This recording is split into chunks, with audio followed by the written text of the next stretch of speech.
Baker is president of the Richland 2 Foundation, and as a community member, tell me about the community's expectations for technology and education.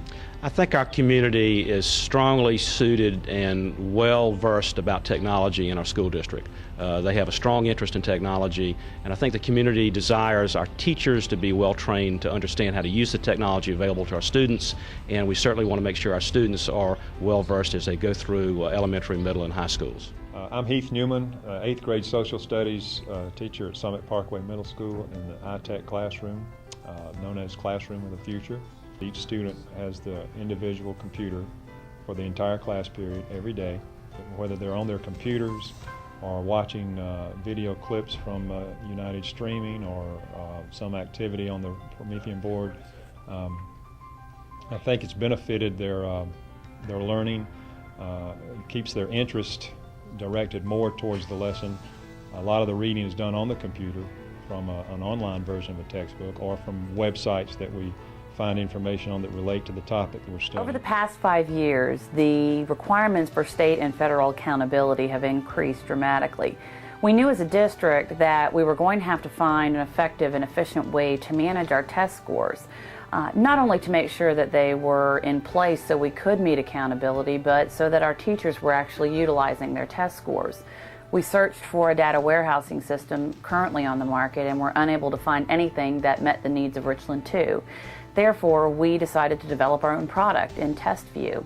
And the really great thing that has happened since then is what used to take hours and hours for teachers to, put together the scores of the kids in their classroom. Imagine a teacher carrying 25 permanent records from the record room to her classroom, then creating a chart that showed all of their test scores. What used to take hours now takes less than a minute and can be done right from their desktop in their classroom. Another thing that helps the teachers is parent conferences. This information in TestView really helps us to share with parents of looking at the students not only for that school year but looking back over a period of years. Since 6th graders coming in, we can look at data from 1st through 6th grade, and that helps us to get a clearer picture of the whole student, not just what they did on one test score. One of the other nice features about TestView is that we have all of the historical data from tests that we've given. Tests we no longer give, things like the MAT 7, the CAT test, as well as our current test, our high school end of course test, SAT, ACT, our advanced placement test, PACT, which is our state accountability test, as well as our gifted and talented tests. We're able actually to put any test that we choose into this data warehousing system. So as we adopt new tests in our district, we're actually able to put them into TestView and have our teachers have that access immediately. In Richland District 2, we use MAP, Measures of Academic Progress, and we offer this test to our students in the fall and in the spring. All of this information is housed in the TestView format, and teachers can go there to look at the information and to see how the students have performed throughout the year. Then they take the information, they look at the learning continuum that MAP and Northwest Laboratories gives us, and we use that to differentiate instruction in our classroom. We'll just break into two groups. I'm going to have one group at the tech zone doing this, okay? And then the other, two more charts, okay? So you're going to do 4 through 10 by yourself. Our high stakes test here in South Carolina is called PACT, Palmetto Achievement Challenge Test. And we use the information again that we house in the TestView format to compare how students have progressed from one year to the next, and also to look at where, depending on how they've scored in the MAP test, how we project them to score on PACT. We look at teacher scores from TestView, and we transfer these scores into SPSS software so that we can see student growth and teacher performance. So we feel like we've increased the ability to manage the massive number of test scores we have in this district, plus we've made it more efficient and functional for teachers. If they don't have an easy way to get to the data, they're not going to use it, and we feel like we've conquered that hurdle in the creation of TestView. In addition, as No Child Left Behind came about and adequate yearly progress encouraged schools to look at data disaggregated, TestView allowed our teachers to do that. They can go into TestView and filter by gender or ethnicity or special ed or free reduced lunch. So we feel like this product has not only helped us manage our data, but helped us utilize it in order to comply with federal regulations. Richland 2 is proud to have the only high school in the nation with a convergence media curriculum. The program provides students with instruction in print media, broadcast media, web publishing, text messaging, and others.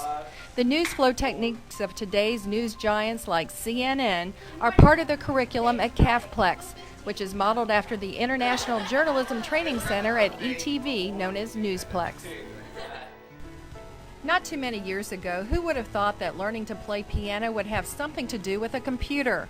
Well, in Richland 2, students can learn musical keyboarding in a computer-aided lab.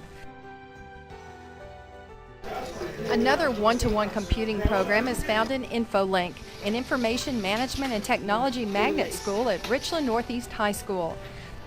And do you think there is a recognizable return on investment by infusing technology into the curriculum? No question. There's a great infusion and return of investment for our students and for our teachers and for our citizens. Great examples here at Forest Lake Elementary School in Richland School District 2. We have smart boards, interactive smart boards in every classroom. In addition, our first graders are doing their book reports using PowerPoint on laptops. So what they're doing is they're able to learn how to use the laptop not only for their continuing education, but it's a great lifelong skill. My name is Perry McLeod, and I teach at Richland Northeast High School. We've been working on our Local Greatest Generation project, which is an oral history project where veterans come in here to Richland Northeast High School and are interviewed by my students about their stories during World War II. We use mini DV cameras, we use Pinnacle editing software, we used iMovie editing software, digital still cameras, and the internet. Is there anything else the community would like to say regarding technology and education? Well, we'd certainly like to see the community, the parents, and the business leaders come into our schools across the district and see firsthand how technology is being used.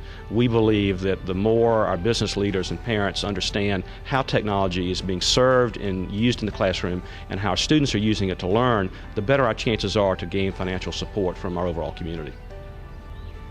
How important is it for today's kids to learn with 21st century skills? Oh, it's extremely important. The skills necessary to succeed in life, to succeed in school, to understand how to use the internet is so important. So the skills they're learning today will help them for tomorrow. In Richland School District 2, a dedication to excellence in education is the driving force for a culture of world-class education.